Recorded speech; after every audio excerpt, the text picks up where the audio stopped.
Be a part of the best pro wrestling podcast today by supporting the Going In Raw Patreon. You can enjoy access to the live taping of the show, exclusive merchandise, and patron-only episodes, and so much more. Support Going In Raw today. Click the link in the description.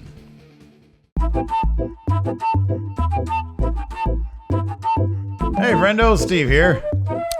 And Larson. And welcome back to Matt Chat, Going In Raw Matt Chat. That's right, this is the friendly debate show where we tackle topics thanks to our $20 and up patrons sending us videos. You know what else you get when you get give us $20? I'm happy you asked, Steve. You get the Friendo Care Package. You know what's in the Friendo Care Package? In fact, I do. You get a poster where you have to choose what you use. Either this side Mecha Santa from W. Steve W. or Top Notch Super Best from Fun Wrestling. Yeah. You also get in the Friendo Care Package this autographed postcard right here. Going In Raw, autographed by us, and then we'll put your name on back. You also get stickers. This sticker here, this picture of Steve and Larson as sticker form. And then you also get, this is the main event. Yeah. The comic book. Going In Raw, the comic book. Patreon exclusive. Yes, no one else gets that. Yeah. It's $20. One $20 kick-in. Only takes one. Patreon. And you can put your face on our show. Matt Chat.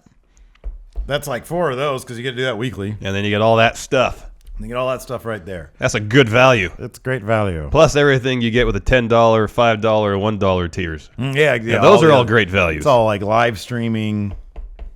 Anyways, this is Matt Chat. We're on the road to the Royal Rumble. We've had some news, some pretty serious news earlier in the week with Enzo Amore. We have a question about that, and some other good questions from our awesome friendos. Yes. Our patrons. Yes. So we'll kick it off with a question about Enzo Amore from A.O. Worm. Hey, what's going on, everybody? It's your boy A.O. Worm here. So, Enzo Amore got fired for not letting WWE know ahead of time that there was a case pending against him for allegedly sexually assaulting / raping a young woman who, from what I've seen on social media and from news outlets, that has lied about stuff like this before this could have come up. So my question is, do you think they really wrongfully fired him before he was proven guilty in a court of law? And do you think if he is proven innocent, do you think that we will give him his job back? Thanks, guys. Thank you, A.O. Worm. Thank you, A.O. Worm. So what we're gonna immediately off the bat buck tradition and just sort of talk a little bit about this. Well, to answer his first question, was he fired too soon? No. From what we've read, he was fired because he didn't inform the company of the allegations and the investigation, which apparently had kicked off a couple of months ago. In October. Yeah, in October. And my understanding from reading various sources is that that was it. After we've heard reports of him, behaving unprofessionally. He was kicked off a bus. Was using a separate locker room. Yeah. Seems like he had alienated himself from a majority of his peers. Yeah, the general consensus is this was sort of the last, not telling them that this was going on, and then having it break the day of their, arguably their biggest Raw of the year. I know the Raw after Mania is also big, but, this is a pretty big deal. They're about to enter TV negotiations, and they're saddled with this. And that was the apparently, the last straw. So there's that.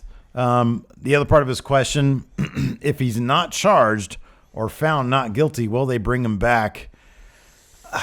So never is a really long time. I don't know that's. I don't know. I honestly don't know. Yeah, I don't know. Obviously, they did put a lot of time, money, effort into what they felt was a very valuable addition to their roster. He was one of the most over personalities, one of the most distinct and unique personalities. So that if all this is found to be a sham, for example, and I have my own thoughts about it, but I'm not going to publicize them because I don't like that stuff is, I hate, because once you say one thing about what you think, then 10 people come back and say, well, what about this? And I don't like getting into a back and forth about this stuff. Yeah. It's let it play out the way it plays. Yes. out. Yeah. Let the legal procedures play out how it will. Right, exactly. If he's not charged, if he's found not guilty, if the girl who's accusing him says, I made up the entire thing, will they bring him back? I don't know that they would, only because there was still everything else there. Yeah. And this seemed to be a firing based on not necessarily This one event, but the accumulation. validity of the accusations. Yeah, it's the accumulation of various things that have happened. And then for him to claim that he didn't know, according to sources, according to like what's been out there, he showed up to Raw 25 and claimed that he didn't know anything about these allegations. No, he claimed he Oh, said, he did? Yeah. Oh, okay. But he I never read that told wrong them. then. Oh, I read that wrong. Okay. All right. So anyways, yeah, I don't think they will. This is a really like dicey subject. Number one, like, I don't know. I don't like talking about this stuff. It's like, I'm here to talk about pro wrestling. Yeah. And I hate when this kind of stuff happens Yeah. because it's just messed up. Oh, agreed. So yeah, thank you, Orm, for the question. We did not do the standard debate because Yeah. I feel like this is kind of above the standard debate format. Yeah, and I mean, both our answers would be like, is essentially, I don't know. Yeah, exactly. I don't know. Yeah. It's too soon to tell. Yeah, it really is. Next up, we got a question from Juggernuts. Let's see what he has to say. Hey friendos, it's Juggernauts with another video question.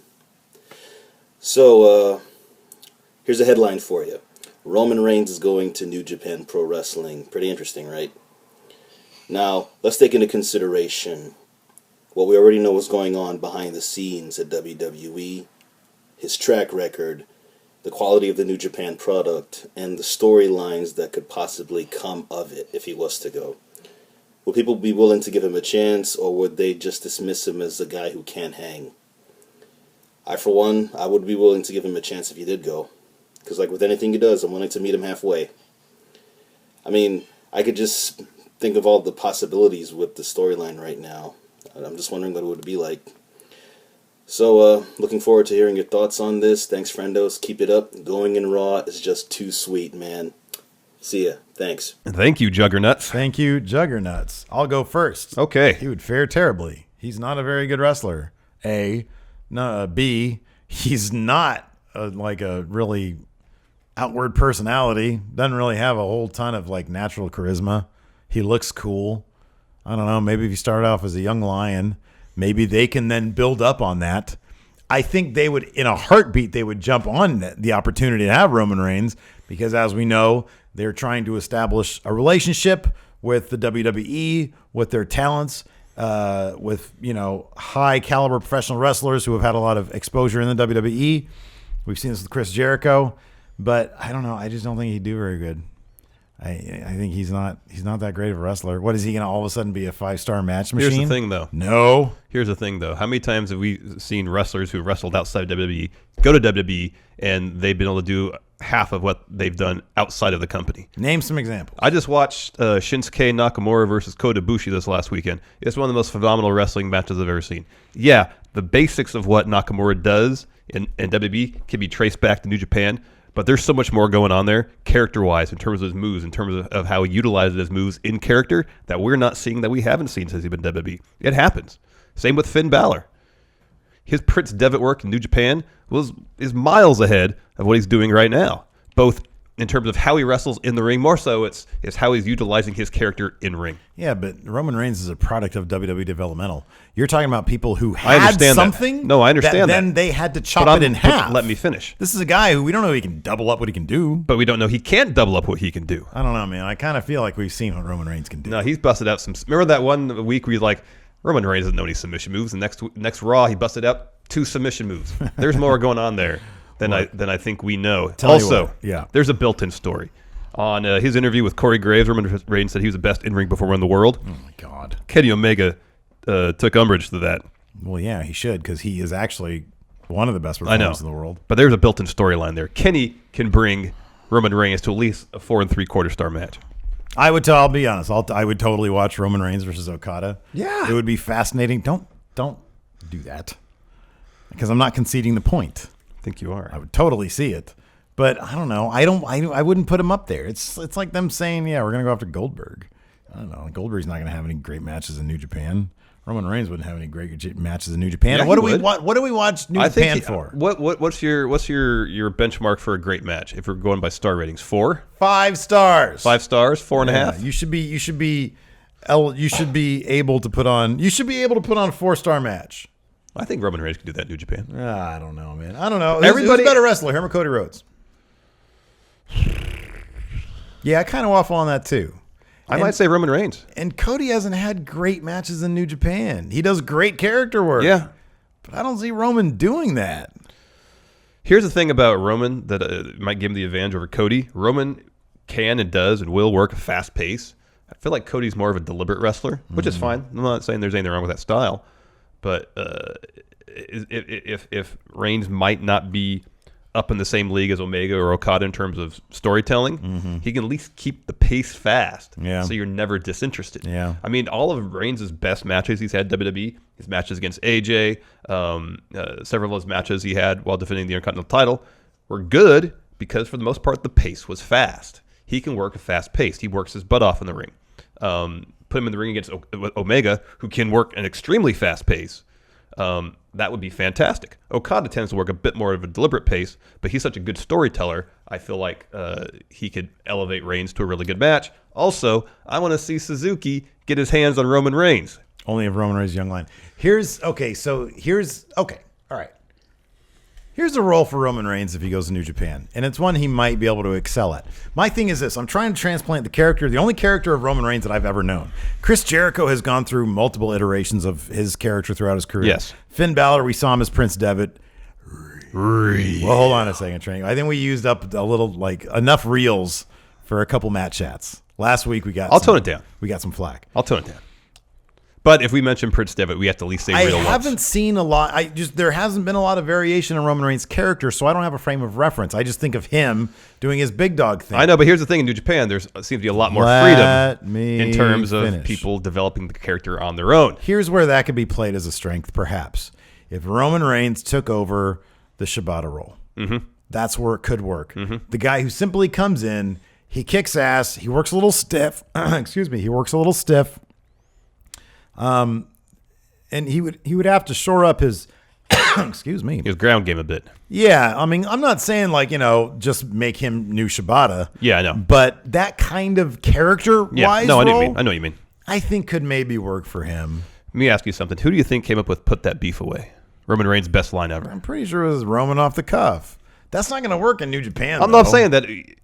Whenever he's given really strict scripted stuff, it's not good. Yeah, I know. Whenever he's off the cuff, it's way better. It's better. Put That Beef Away was great. Oh, that was one throwaway line that tickled us for a couple of weeks. Don't overblow that one. There was another thing. Oh, and that one time the crowd was chanting something at him.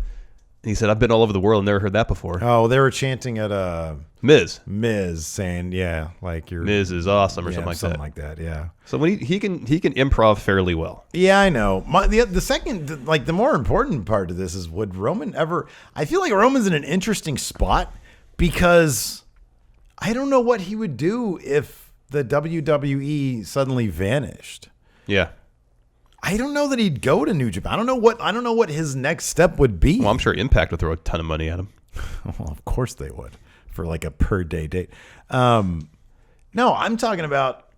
I get the feeling that for him, it would be go to Hollywood and try to be in movies. Could be. Because I don't know that he'd go to New Japan. You know what I mean? Like, he doesn't strike me as the kind of guy who. You and I know that New Japan is not lowering yourself by going there.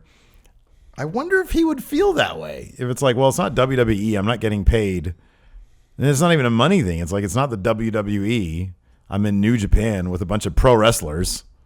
I think Roman views himself as a sports entertainer. Oh, I don't know. Not a pro wrestler. I don't know. I get that feeling. Okay. And I don't know that he'd lower himself to go to some other promotion. Yeah. I don't know. I think he'd probably sooner go to Hollywood. He'd go straight to PWG. Oh, I'd love that. I think he'd love that. Yeah. People think that. I think that would be fun. That would be tons of fun. My ultimate dream match would be John Cena and PWG. Yeah. Against like Joey Janela. That would be great. Man, that dude no, needs Joey Ryan. That'd be good too. Janela needs to slow it down. Yeah. I've been watching some gifs of his. My God, man, you're gonna need that neck in like a couple years. Mm-hmm. Don't get rid of it. Next from Christian. there you go from Christian. He's got a question about Dolph Ziggler. Yeah. See what he has to say. Hey, friendos, just so there's not any confusion, it is the Hall of Famer Christian here with another Matt Chat question. Since this is the weekend of TakeOver and the Royal Rumble, I wanted to ask a question that relates to both. Dolph Ziggler, in a very peculiar time in his career, just dropped the U.S. title to no one. What would be better for the WWE as a whole? If Dolph makes a shocking return number 30 in the Royal Rumble and wins, or gets a restart, a refresh, a rebrand down in NXT, strapping up with guys like Adam Cole in the Undisputed Era and Aleister Black. Thank you guys. Too sweet. Thank you, Christian. Thank you, Christian. The Hall of Famer. Yeah. So what do you like better? Him showing up in the Rumble? Yes. Number 30. Okay. Our predictions video is up by now. If you've watched that, you'll know that Dolph Ziggler is my dark horse to win the Rumble, mostly based on an article I read on Cage Side Seats, Good job, which laid Cage out Side Seats. a very compelling, reasonably compelling argument in favor of Dolph winning the Rumble. In short, it is this.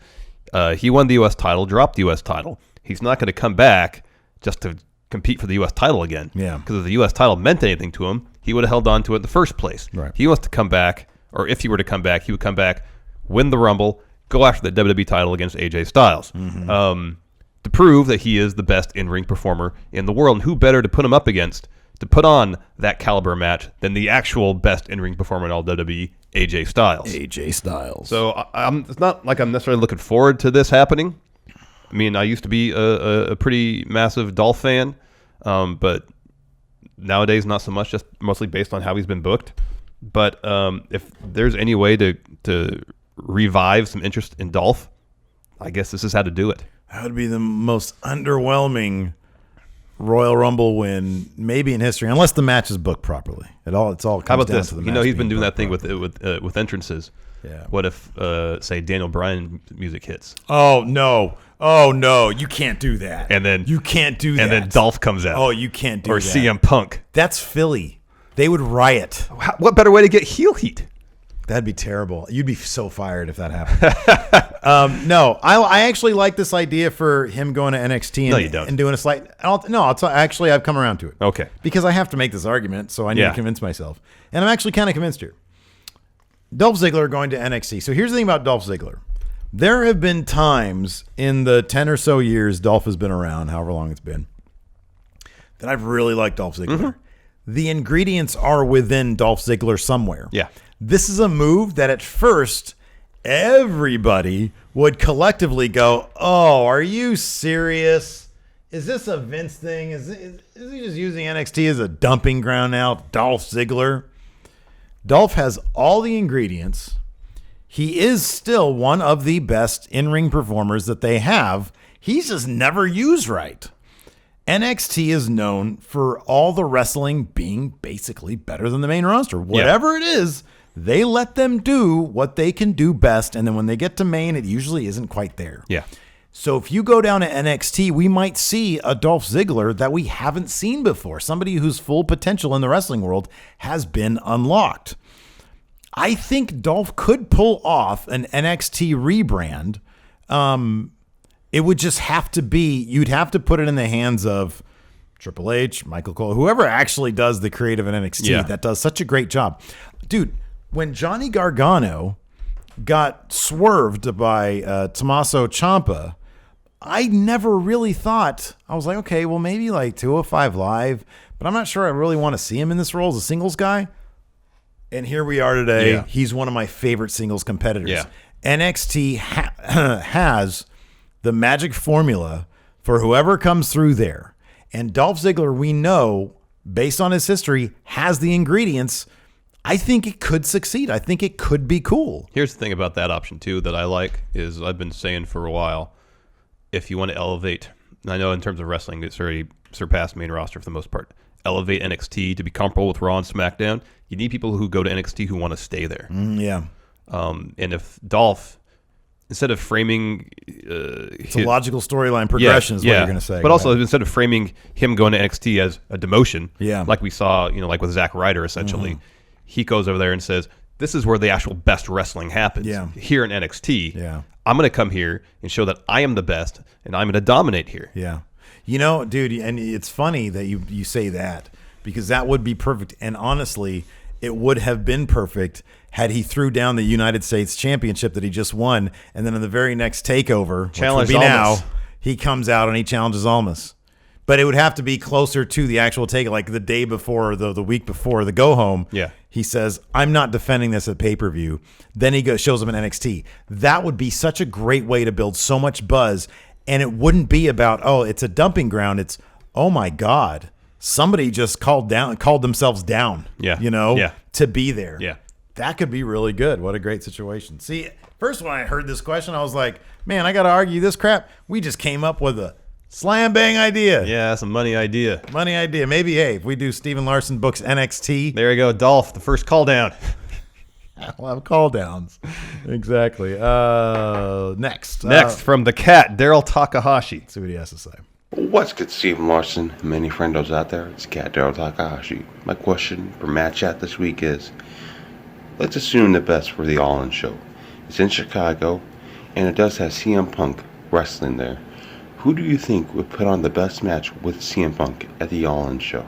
Thanks, boys. Thank you, the cat. Thank you, the cat. I feel like the cat could be like a voiceover guy, like Yeah. a movie voiceover guy. Yeah. Hello, Steven Larson. Yeah. Anyways, You go first. Who would be the ideal opponent for CM Punk if he were to appear at the All-In show? well, it's not so far out of the realm of possibility that some actual New Japan guys like Kenny's going to be there. Yeah. It's possible we could see Rainmaker, Kazuchika Okada have him come down to take on CM Punk. I think that'd be real. Yeah, man. Okada, look, man, here's the thing. If CM Punk comes back, he's going to want, I would think, one of his goals would be to pick up kind of where he left off, calling himself the best in the world, right? The best wrestler in the world right now is Okada Reborn. And that's who CM Punk should fight. Kazuchika Okada dodges 2 Rainmakers, eats a 3rd Rainmaker, kicks out of it, GTS, Okada kicks out of that, Rainmaker, pins, CM Punk loses. Okay. You mentioned the best in the world scenario, and I agree with you that Okada is, if not the best wrestler in the world, one of the top 3. Oof.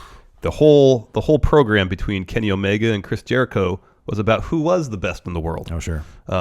Kenny won that match. Mm-hmm. Therefore, Kenny can lay claim to the title, at least in New Japan canon, as best wrestler in the world, based on that feud. Yeah. So the right answer to this is Kenny Omega. Okay. Kenny Omega versus CM Punk. Okay. CM Punk was never the greatest athlete when it came to wrestling, but he was a very good storyteller. Kenny Omega is a very good storyteller, as is Okada. But I think a match between a hard-hitting match. Actually, no. Back this up. Correct answer is Minoru Suzuki in an MMA match. That's what I want to see. Minoru Suzuki versus CM Punk in a shoot MMA match. Yeah, I like that. That's what I want to see. Anyways, continue It with. lasts like a minute though. I know Punk get Suzuki would annihilated. destroy him. I Okada. think they ride bikes at each other. That'd be great. Kenny Omega is right now one of the hottest wrestlers in the world. Mm-hmm. If you put him in a match against CM Punk, that place will sell out. They'll sell out 10,000 seats sure, easily. Yeah. I might hop on the plane and go wherever it is. Yeah, I'd go with you on that one. So that's the correct answer. It's Kenny Omega. Kenny Omega can bring anybody to a great match. Don't you? Isn't there it's kind of a problem there though? What? Crowd's gonna not know really what to cheer for. They're going to challenge for excellent wrestling, Steve. Oh man, I think both these guys. No man, I think it should be Okada because Okada can play a heel. And Kenny can't? He can, but nobody wants to heel Kenny right now. Nobody wants that. CM Punk's a great heel too. He could play heel. Oh, he's not going to be a heel. Depends Are you where it kidding is. me? I don't think you need to worry about. It's going to be in Chicago, face right? heel. Wasn't that already That's been announced. announced. No, you have to worry about that. If it's an excellent match, hotly anticipated dream match, you don't need face heel. No, absolutely. Competition. Nah, man. You need somebody to root for. Both these guys. I like wrestling. I want to Gato gets on the mic and he runs down CM Punk in his native language, in Japanese, and he runs him down, says, "You quit to go to that fake UFC crap. And then you're coming back in our arena. I've got Rainmaker in my side, in my corner. Get him, Okada." All right. Kenny. Anyways, Kenny's the right answer. definitely Okada. Okada's the best wrestler in the world. Omega's pretty good too. You know, Okada brought Cody Rhodes to like a I know. 4.5-star match. I know. Well, we'll probably see Kenny versus Cody this year. We'll see what Kenny can get out of Cody. That's a good point. It might be at the All In show. All in. Next, Adam Mayhem, our good friendo Adam Mayhem. When's that show of his? February 3rd. He's a friendo. Colonial Theater, Sacramento, California. We're going to be there. See if you guys can actually hear what he's saying in this video from Adam Mayhem. My big question is this. When we've seen what's going on with 205 Live, how it feels like a matting curse, and we've seen how everything looks for the Mixed Match Challenge. So here's my question to you guys. If you could choose to do one of the two things, would you either have the Mixed Match Challenge be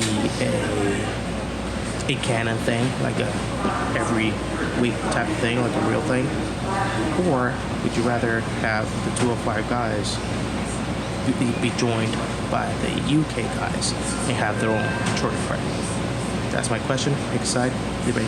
Thank you, Adam Mayhem. Thank you, Adam Mayhem. Did you catch what he was saying? I think I got the general idea, yeah. I hope so, because we're going to answer the question as if I got the general idea correct. All right, you go first. Oh, I go first. So, right now, you got Mixed Match Challenge and 205. Is 205 Live? I haven't watched it yet this week. It was still a half hour, right? Or is it a full hour? Yeah, it was a half hour, dude. So right now. Yeah, no, it went from 10. I think they went from 10:20. So it's like 40 minutes? I think it was Okay. like 40 minutes. So Mixed Match Challenge and 205 Live are sharing an hour-long time slot right now, which is a bummer for 205 Live because when it's hitting right, when they're programming it right, it is one of the best pieces of WWE programming they put out on a weekly basis. It's really good. Yeah. So if you take the wrestling excellence that is 205 Live, some of the creative storylines they've implemented in the past, add to it competitors in the United Kingdom division, who, as we've seen, for the most part, put on excellent matches, especially if Pete Dunne, Tyler Bate, Mark Andrews, Trent Seven, Wolfgang are involved. You have the makings for a very, very compelling, interesting, and entertaining hour-long television What show. would you call it? It's 205 Live. It's cruiserweights. You would need a complete rebrand. Yeah, right. You would need to do it in a smaller venue. Yeah. Take the one they did in Lowell, Massachusetts. It was like, I don't know, maybe 500 people. Just shoot it there all the time. Yeah, to shoot it there all the time. Yeah. I think that place has a reputation for being traditionally a hot crowd. That's why they chose it for one of the 205 Live shows. Pete Dunne. Everybody loves Pete Dunne. Who doesn't love Pete Dunne? He'd add a lot of buzz to the show, to the proceedings. Yeah. Get people excited for it. I think it's a fairly decent idea. And it would actually give the United Kingdom competitors something to do. Well, that's the most important thing. You want to give them something to do. We have a takeover this weekend, and Pete Dunne isn't announced to be taking part. Hopefully, doesn't look good right now. Hopefully, he'll make a surprise entrance into the Rumble. Yeah. But even that seems like a bit of a long shot. We need these United Kingdom competitors on WWE television on a regular basis because they are great. I want to see them wrestling against, interacting with 205 Live competitors, and ultimately, I want all of them to interact with people on Raw. Yeah. Listen, that's a mess of an idea. It's an absolute mess of an idea. You can't just be ramming divisions into each other. Best wrestling show. And hope a amazing star will happen. No. They have amazing stars already. No, I'm talking about like galactically speaking. Like, when like two small stars and they go into each other and they just like turn into, or like galaxies do that stuff. When two stars collide, doesn't they explode? They don't just like form one giant star. Don't they just make one big star? I don't know. What do they do? I didn't pay attention to that bit in astronomy class. Do stars collide? There's a song about it. Galaxies do. I'd imagine the center of it will center. Isn't the most Power Man galaxies. 5000 song? Oh, when worlds collide. Sorry. wonder if, man. Anyways, Hold on, continue. I'll look that up. what is the most entertaining thing right now in the WWE? Okay, hold Regardless of brand? on. One or two things happen. This is when neutron stars collide. They either merge together to form a new, larger neutron star, or they collapse into a black hole. Yeah, okay. Anyways, what if like two red giants collide? Anyways, listen. What's the most entertaining thing that's been going on in the WWE? It's those stupid mix match challenge iPhone video vlogs that they've been doing. The little reveal videos where one person legitimately or both people legitimately didn't know who their partner was going to be. And then the little build-up videos. I can't get enough of Sami Zayn and Becky Lynch and their little videos. I can't get enough of Charlotte and Bobby Roode arguing over robes. It is great. I can't get enough of Carmella training with pancakes and the New Day. It's so much fun. The Miz seems genuinely tickled to be there with Asuka. Those videos are great. You know why? Because the people are acting real. And that's what I want. I would love for, if it meant we got more of these kind of non-canon-ish videos out of these superstars who are all wonderfully charismatic, but they're not usually allowed to show that side of themselves on regular TV. And the matches have been fun. It's cool. It's on Facebook. They've got all these weird hearts and weird faces floating around the screen, which I don't really like. Mike Chioda sitting there just calling out finishes to the match. Oh, man, give me Mixed Match Challenge every week, man. 205 Live is a wasteland, man. That's going to be canceled in a couple weeks. UK division, they're not doing anything with that. Nothing's going to happen with those guys. They're all going to go back. They're all going to be out of work, working at the docks. I don't know. Anyway, no, I love all those people. But yeah, my answer is Mixed Match Challenge. I don't think 205 Live and UK division is like a good fit for each other. So I'm going to say, give me Mixed Match Challenge. I don't know about that because most of the competitors in the UK division, they're all tiny babies. They're all 205 and under. They're all little. See, I don't mind. Here's the thing. I don't mind if there's somebody in the UK division that's a good fit for 205 Live. Like Mark Andrews. But don't put Wolfgang over there. Oh, that's true. Yeah, he doesn't fit. Yeah, Mark. Oh, yesterday, Mark Andrews should have been on 205 Live. Yeah. Absolutely. Tyler Bate would be a good fit, too. Jordan Devlin. Yeah. Baby Balor. Yeah. Who'd you say? Tyler Bate. Yeah, I like that, except I prefer him in a tag team with Trent Seven. Yeah. Because they're never going to push Trent Seven as like a big single star. Which is unfortunate. But as a tag team, I think they could get a big push. I really do. Yeah. So anyways. Next, our good friend Patrick Sparks, who is delivering this video next to apparently some sort of beehive or a wasp nest. Let's see Patrick's video. Hey friendos, Pat here. So, WWE and New Japan obviously have their own streaming services in New Japan World and the WWE Network, and even Impact's on Twitch. But usually I find myself watching PWG clips on YouTube and thought it would be beneficial for them to have a streaming service of their own. So, what I want you to debate is why that would be beneficial for their product and their company all around, and why it would be most detrimental. So, you guys pick what you want to debate. Have fun, friendos. Bye. Thank you, Patrick. I hope you didn't get stung. Yeah, be careful. I know. Anyways. You go first. I go first. Should PWG have a streaming service? Yeah. Their main business model appears to be selling DVDs. Yeah, man. And they're 400. Now I think they run those shows like monthly, I think. Yeah. But it's like, or 10 a year, something like that.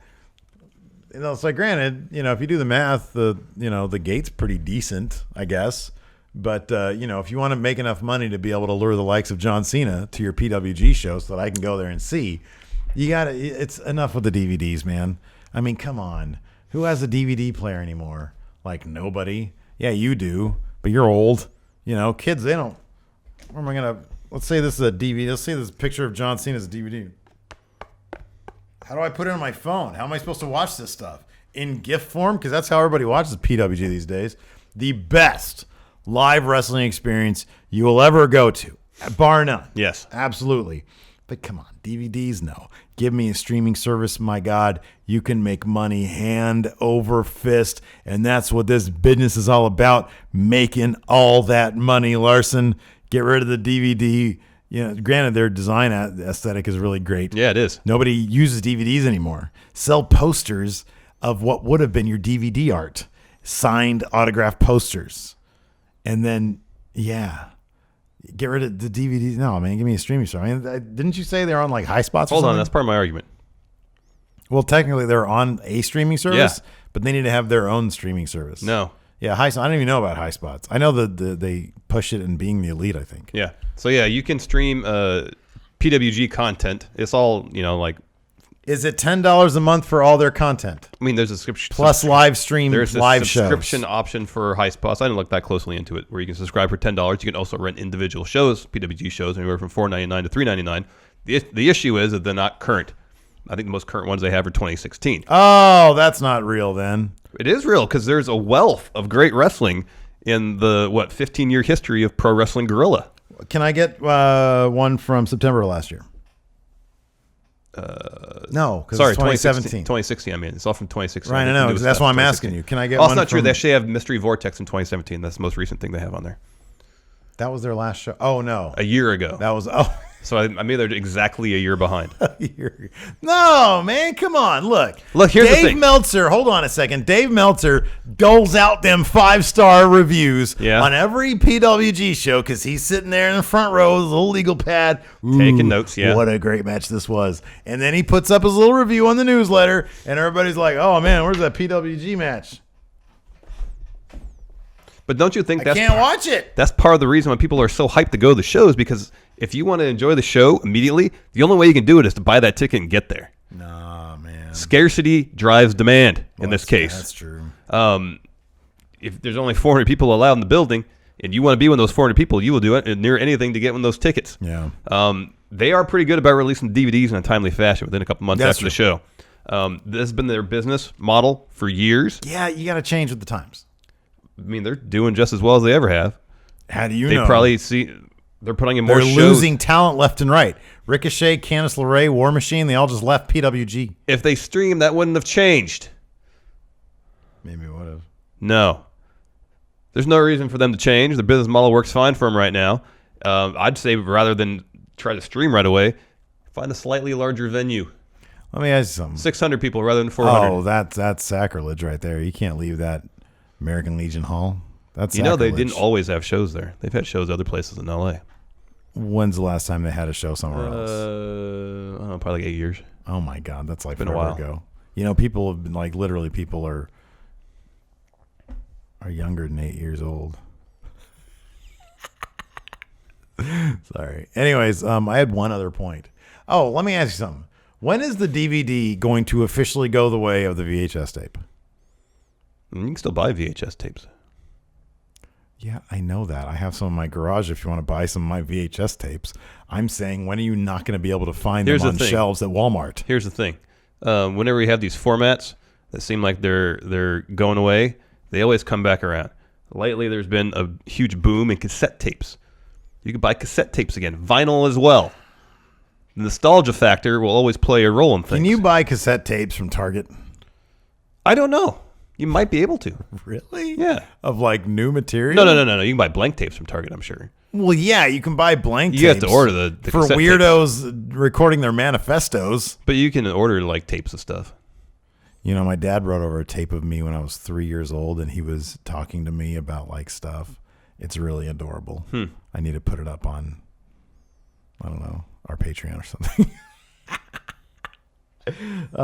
Anyways, whatever generation of consoles that comes out, like PS4, Xbox, whatever. That's strictly streaming. No physical. Yeah, whenever the video game disc dies, PWG needs to be ready. They need to be ready because the only reason there's disc drives anymore is for that stuff. It's the only reason. Yeah. And then like there's also those guys that are like hanging out at Hollywood and Highland, like passing out their DVDs. They need to be passing out like, I don't know, business cards with their SoundCloud address on them, something like that. I don't know what people are going to do. Yeah. Anyways. Next, we got a question from Thayer Thabata. Let's see what Thayer has to say. Hey guys, Thayer Thabata here with another Matt Chat question, and I think it's finally time that we settle who won the Funday Night Wars. Larson, you get to argue that, no question, the better show was Steve W. Steve, you get to argue for Fun Wrestling that it was hands down the best car wrestling promotion ever. Same thing with now Larson, you get Steve W. Steve, you get Fun Wrestling. Debate. Thanks, guys. Thank you, Thayer Thabata. Thank you, Thayer. What a loaded question. The answer is obvious. Yeah, it is. It's Fun Wrestling. Number one, it had the best logo, maybe the best logo anybody in our company has designed in the Fun Wrestling logo. Celebrities like James Willems from Funhouse has worn it in public. It's everywhere. It's our second biggest selling shirt behind the Slow Wolf Baron Corbin shirt. So that's a fact. Number two, it was born out of pure passion.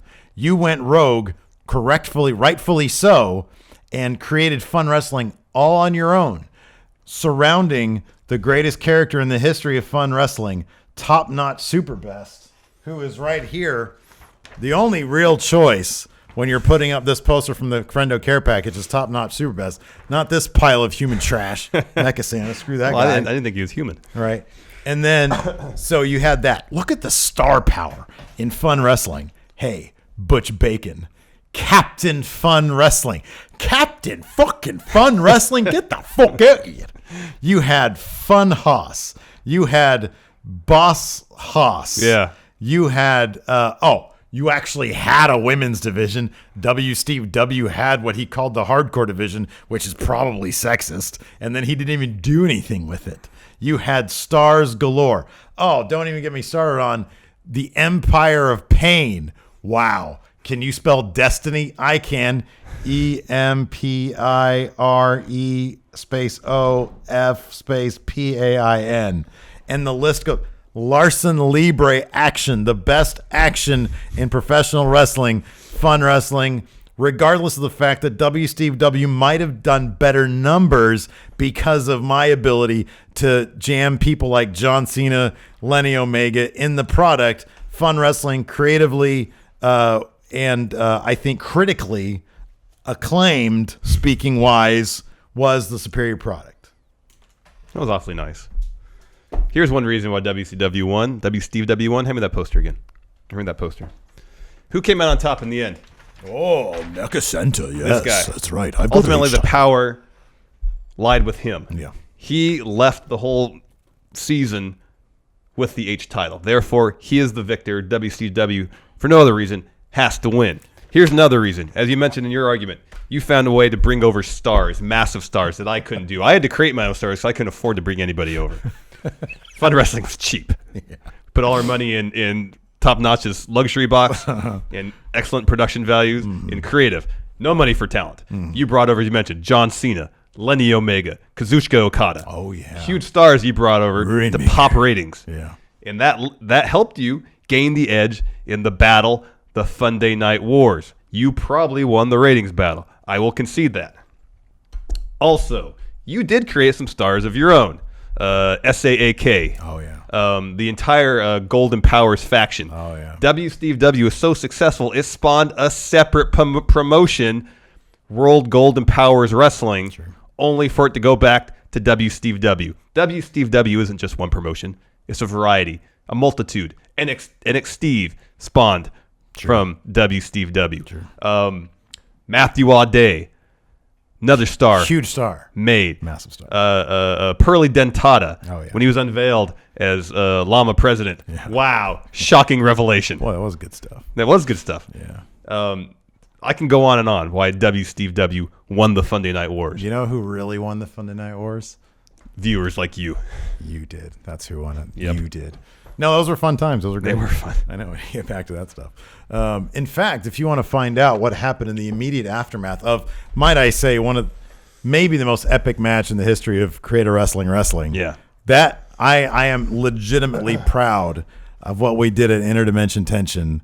Mecha Santa versus Top Notch Super Best was absolutely amazing. If you want to find out what happened, you can pick up this count. Look at, there's Top Notch right there. Not going to show you anymore. Yeah, don't spoil anything. But yeah, find out in the Friendo Care Package, $20 at Patreon. Yes. We have one last question. A text question From Enimogen Vidal. I hope I said that correctly. She always gives me crap because I'm not good at her name. But it's a text question, no video. She asks, in strikes, which is more devastating, stronger or stylish? Upper body strikes or lower body strikes, meaning punches, elbows, clotheslines, or kicks, knees, shins? In short, what would you rather have, punches or kicks? Can I go first? You go ahead. Give me upper body stuff. Fists, clotheslines, elbows. What's one of the most devastating finishers in wrestling right now? Oh, Rainmaker. Correct. Yeah. What do you utilize to deliver that mighty blow? Oh, the arm. It's the upper arm. body. It's the arm. The knockout punch. Yeah. That Big Show used to do. What do you utilize for that? I'm pretty sure it's a fist. Fist. Closed fist. Fist. Yeah. Austin Aries finisher. What did he utilize? 5-star forearm. Yeah. Yeah, forearm. Forearm. So, Phenomenal forearm. yes. All sorts of upper body extremity moves. They're devastating. See, here's the thing about I would suppose that kicks would have more impact, more force behind them because you got stronger muscles in your lower body. But here's the thing: they take longer to deliver. Yeah. A quick punch, clothesline, elbow can come out of nowhere and incapacitate someone nearly immediately. I like that. I like the aspect that you can just deliver it, bang, Whoa. quickly, Didn't see it coming. before anybody could counter it in any way. Big time. Give me that. I'll bolster your argument a little bit more What? before I go on to win this debate. The base hit. Yeah. The Hogan base hit in WCW World Tour Clothesline. was a clothesline. But the answer is kick. You know why? Because kicks bring in the money and the power. You go to Hot Topic and you see the merchandise being sold hand over fist from who? The Young Bucks, who are famous for what? Not a clothesline party. Meltzer driver party. Super kick party. That's right. That. Some of the greatest finishing maneuvers in the history of the game. Stan Hansen's lariat. No, stop that. Clothesline from hell. No, I'm about to one up my point about World Tour, but I'll get there in a second. Listen to some of these. Kinshasa, Daniel Bryan's knee plus, his yes kicks, HBK's sweet chin music, Well, this is a super kick, man. Kevin Nash's big boot, and two finishers that I'm going to speak on right now that is going to absolutely shut down your party. I mentioned the base hit in World Tour. Yeah. What move did you use to destroy me and Big Jim every time in that game? It was Glacier's standard sidekick. It was Glacier's super kick. What maneuver felled Andre the Giant? The only person ever to kick out of this maneuver was one Psycho Sid, because otherwise it would have been a botch finish. Hold on. Leg drop. Leg drop's not really a strike, though. Drop. Leg drop's not a and strike. Emojin here is talking about lower body strikes. You are leg drop striking isn't a somebody. You strike. are striking somebody because You're essentially just falling from- somebody in a seated position. Yes, and that is a strike going downwards from the upper position. The hamstring is, you didn't know this, is one of the sharpest, most deadliest, densest muscles in your entire body. Completely and that is incorrect. why the leg drop is the most devastating move in all of professional wrestling. It always has been and always will be. So that's why I actually feel pretty good about that. I think I just won. You get these hands in a second here, Steve. Whoa. Anyways. See, Braun Strowman doesn't say you're going to get these feet. Well, he's big. Get these hands. He's too big. He does drop kicks. Yeah, I know, but he's top heavy. Get these hands. Yeah. Anyway, that's it for Matt Chat. Yeah. Thank you so much, all you lovely patrons out there, for your questions. You too can have your question here on Matt Chat, and you'd get the Friendo Care Package with one pledge of $20. That'll get you 1 month full of having your face on our show. Yeah. And then if you want to still be on it, hey, you can kick in some of that sweet money again. Anyways, that's it for Matt Chat. Thanks so much for watching. Until next time, we'll talk to you later. Bye.